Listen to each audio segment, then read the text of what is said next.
उद्या वास्तुक शांती होती, पण आदल्या दिवशीच आमचा फुलटू राडा चाललेला होता। मंडप आलेले होते, त्यांच्यासाठी रात्रीच्या 10 वाजता गरमागरम कडक चहा बनवून आलेला होता।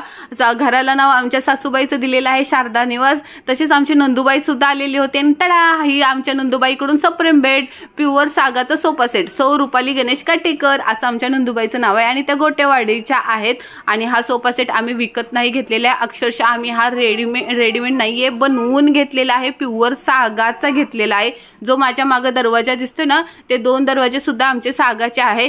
ननद भाऊजानं फुल टू चेकअप केला, दया कुछ गडबड नाहीये, एकदम टनाटन सोफा सेट आहे। आमचा ते ग्रीन टॅग लागलेला होता आणि इकडे कारभारीची बघा गडबड शडबड चालू होती। अहो ते अँगल बिंगल लावायचे चाललेले होते ना, कपडे वगैरे अडकवायला। इकडे सगळी तयारी चालू आहे आणि पावसानं बदा सुरुवात केली। आता उद्या वास्तुक शांतीला काय राडा करतोय का बिचारा उघडतोय काय माहित। फक्त मंडपातनं पाणी गळायला लागलेलं होतं आणि कारभाऱ्यानं म्हणजे गाईच्या शेणाचा सडा टाकला।